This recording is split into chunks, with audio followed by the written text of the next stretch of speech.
How do we learn to manage our mind in response in a more positive way to the chaos, stress, traumas, dramas of life around us? Obviously we can maybe influence certain events to manifest in our life, but we can't control the things that are happening around us necessarily, just how we respond, like you said. So how do we learn to reframe our mind or rewire our mind, and so that we can have inner peace when there is trauma or pain around us? Brilliant question.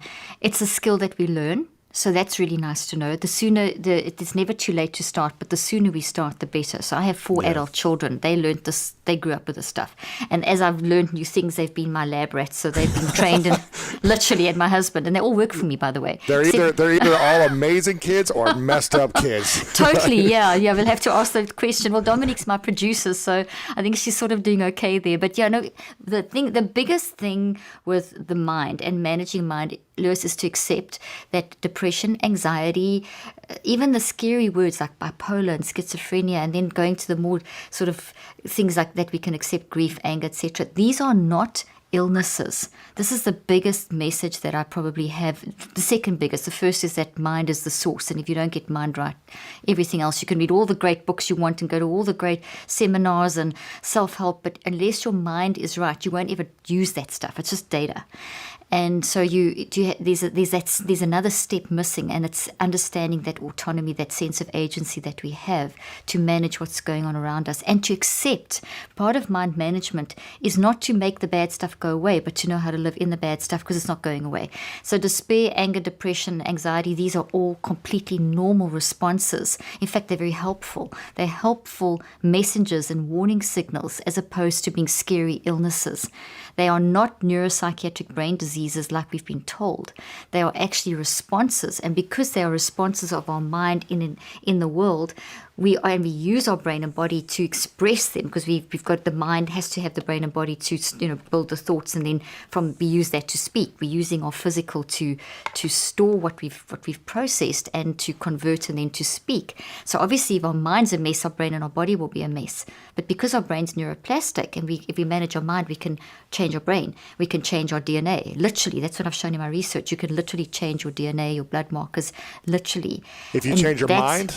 If you change your mind, you can immediately influence your biomarkers. So, for example, if you are in acute trauma, for example, and you go through, let me explain it in a very simple way. I've been testing out a continuous glucose monitoring device, and for some research purposes. And I happened to, while I was wearing it, because you wear it and then you track your levels.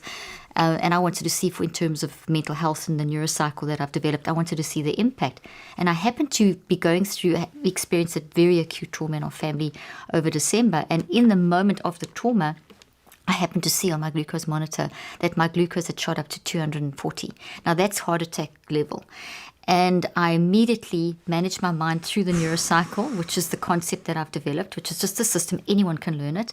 And I dropped my glucose levels within seconds back down to a normal level. And as it cycled up, I could manage it.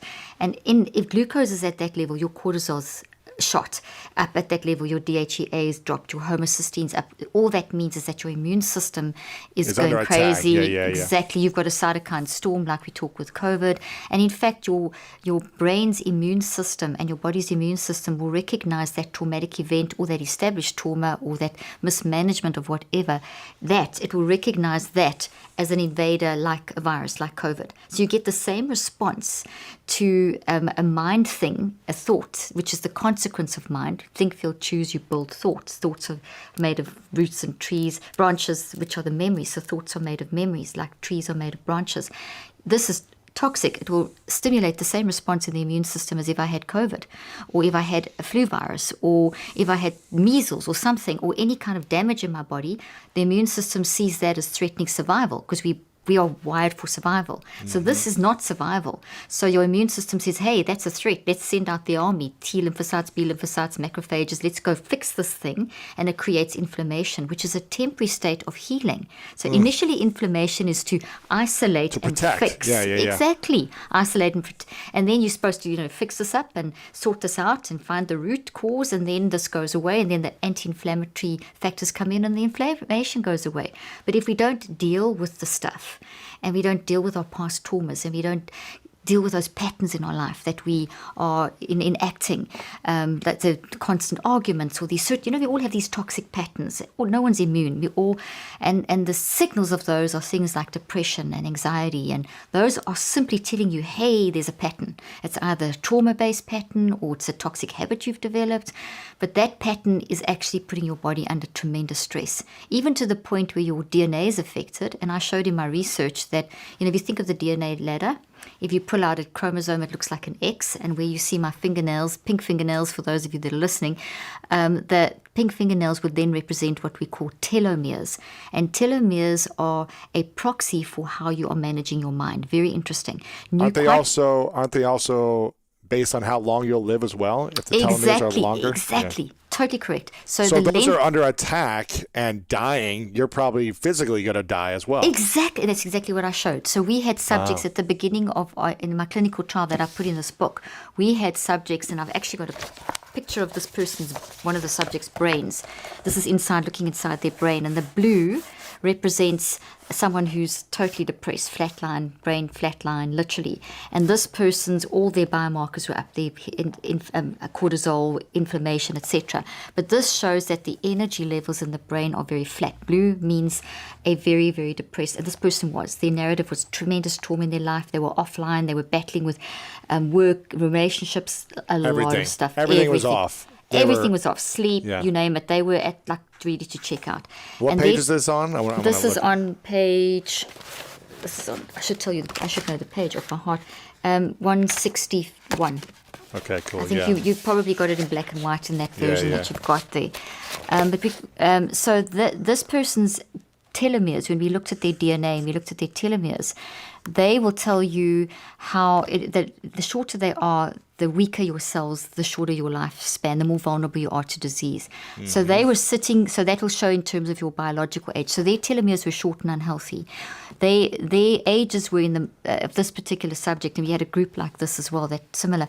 Their chronological, the actual age was in their mid-30s, but their biological age, 70 or something. Yes, a sickly 70-year-old. That's crazy. Within 9 weeks of mind management. No, I don't use drugs. I do talk about diet and stuff, but in this particular clinical trial, it was pure mind management, just the neurocycle. Just get your mind under control. And that gray means that their brain stabilized, that the brain waves that they were actually managing. So here they were saying, I am depression, I am hopeless, all the biomarkers, DNA. Here they're saying, I now know why I feel depression. I'm not depression. I now know why. And depression is simply a signal of an underlying cause. It's not who I am. It's not it's not an illness.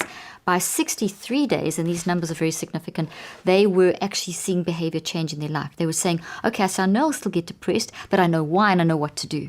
And there was changes in their behavior. They were back at work. They were back sleeping, 25% improvement in sleep. And all kinds of, their relationships were not suicidal anymore. And I can go on and on and on. Wow. This subject over here was in the control group, so they got no mind management.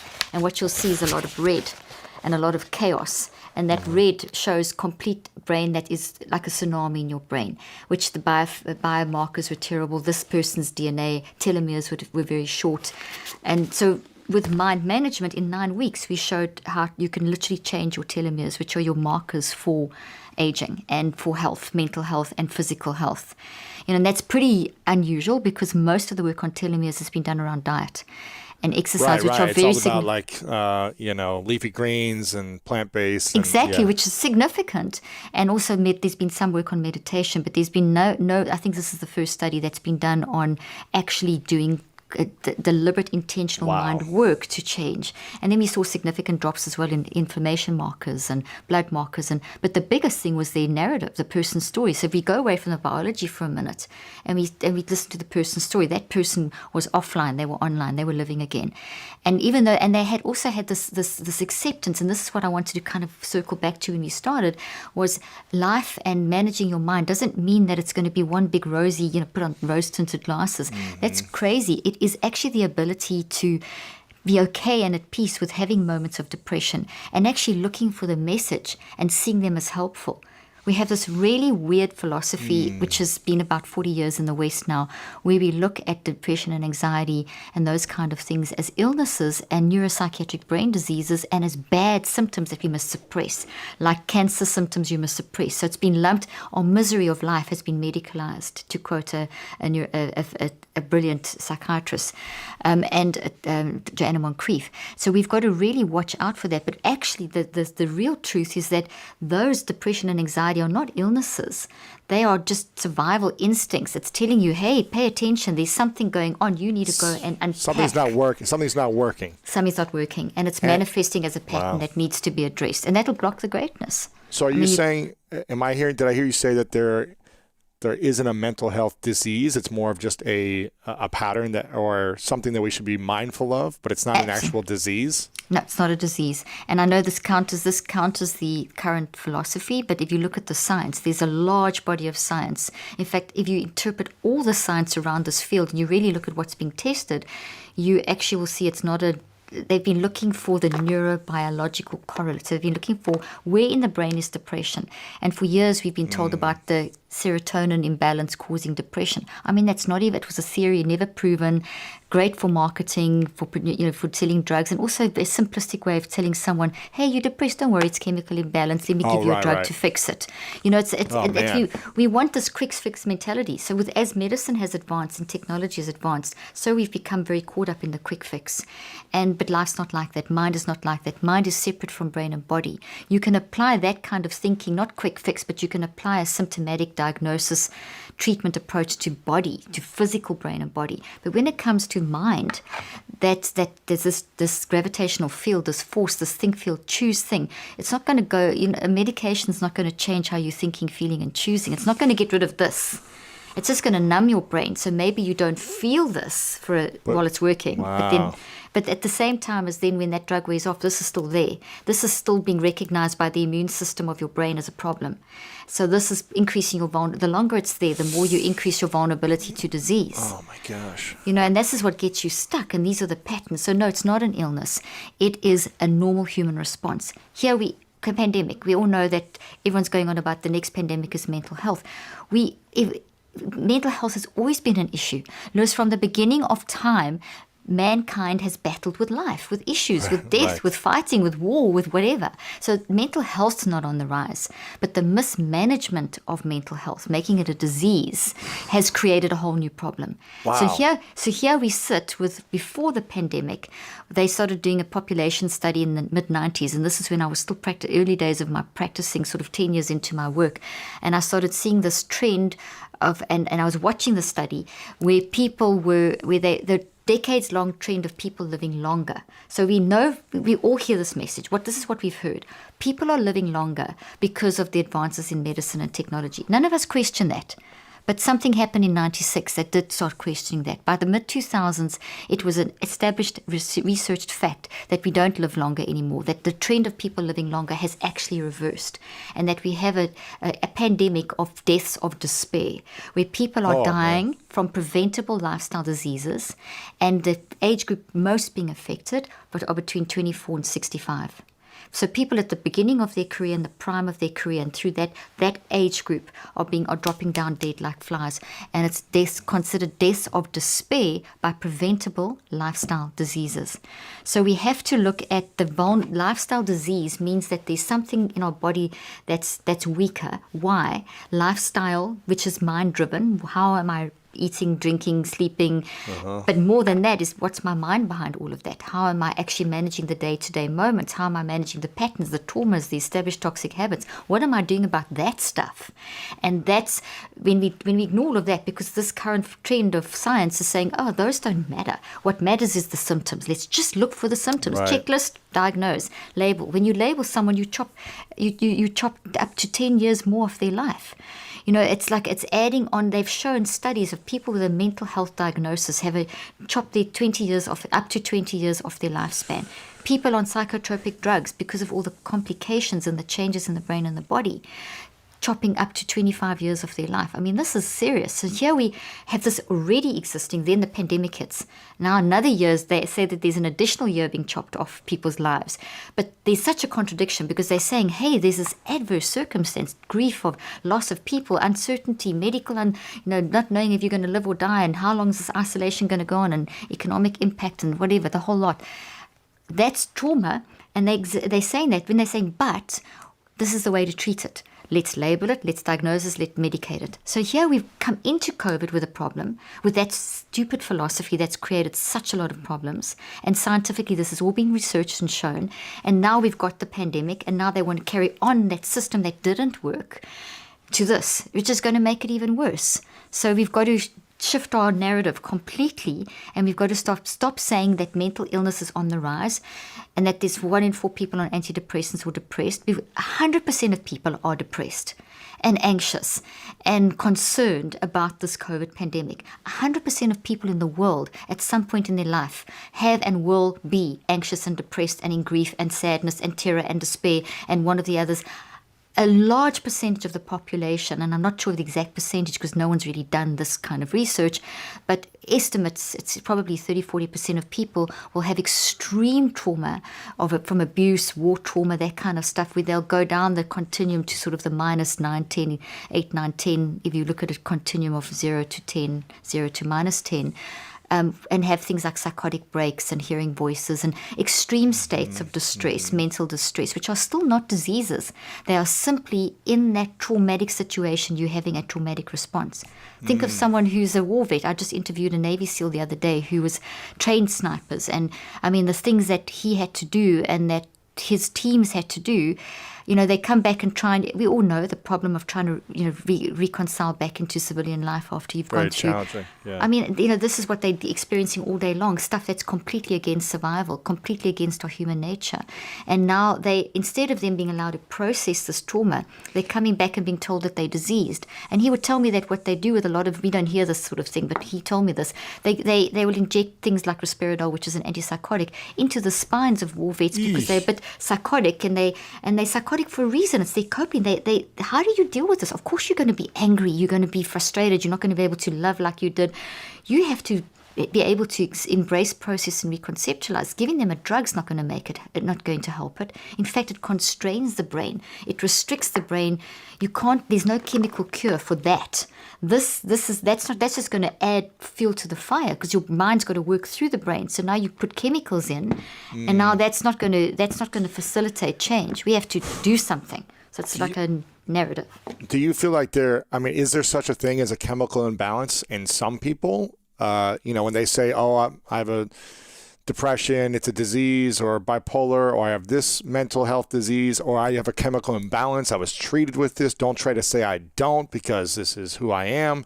Do some people have that, or is that... That's a result of...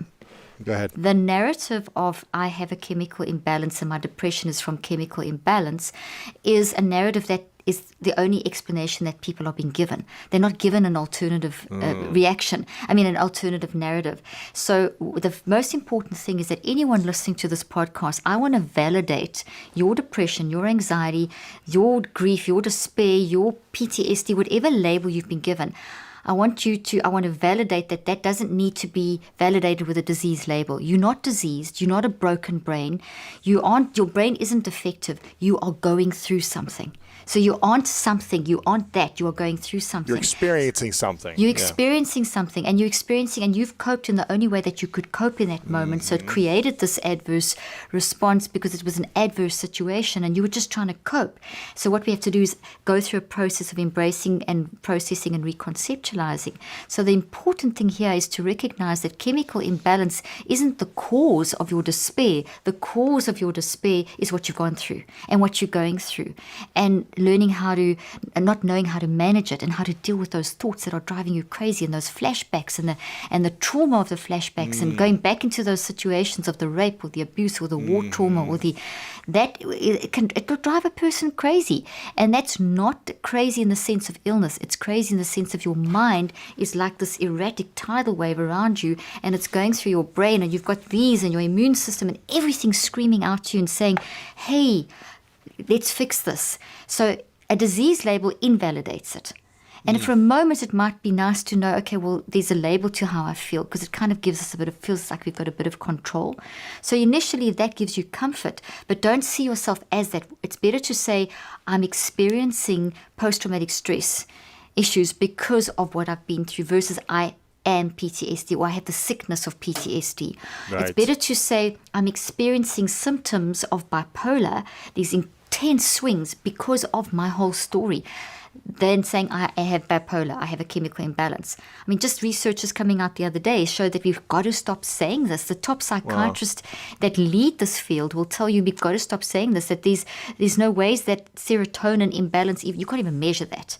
There's no genes or serotonin imbalance causing it. It's what you've experienced that's the cause. And then that moves through your brain and your body. So obviously your brain and your body respond. So we will see changes in the brain and the body. We will see neurochemical chaos, not necessarily serotonin imbalance. That's just one. Sometimes it's dopamine. And if dopamine's down, serotonin's off. And then anandamide's off. And then, I can give you a list of big chemical terms, and that's going to change every function in the structure of your brain and your DNA and your telomeres, and 1,400 neurophysiological responses are off. So, that's the response though. And that doesn't mean that you have this thing hidden inside of you, the scary thing that's controlling you. And that invalidates. If someone comes back from war, someone's had a sexual trauma, to tell them that the depression or anxiety they're feeling is an illness is an insult to what they've gone through. But if I say to you, gosh, that's terrible, tell me about it. I want to hear your story. I want to support you. Your depression and anxiety that you're feeling is a signal that there's stuff going on. There's an origin story. There's a source. So can I listen? Can I help? Can I support you in trying to recognize the signals and go through the process to find the origin story and then to reconceptualize it? And that takes time. It's not a 15-minute appointment where I can give you a label. That takes time. That's not... and it's also not the conditioning kind of treatments that are in place, that some of them work if they're used in the right place, but to try and put a veteran who's gone through something back into the situation, to try and condition them. You can't condition, you have to reconstruct. So it's kind of like an algebraic equation. X is the situation. Y is how you want to function for mental peace. So you've got X plus Y. And so here we are in our X situation where we are a sort of human experiencing life. We're supposed to be at Y. And you put the two together, and what the current treatment says is that, okay, now we're going to create Z. We're just going to ignore X and Y. We're going to create a new thing, and that new thing is you diseased. But that doesn't work. It's actually X plus Y equals XY. X is what you're going through. Y is where you want to find mental peace. And you want to put the two together to live together so that you can change how the past plays out into your future. Oh, man, this is powerful. Gosh. Belonging is being a part of something bigger than yourself, but it's also the courage to stand alone and to belong to yourself above all else. And so I think I spend a lot of time belonging to myself, and sometimes that makes other people uncomfortable.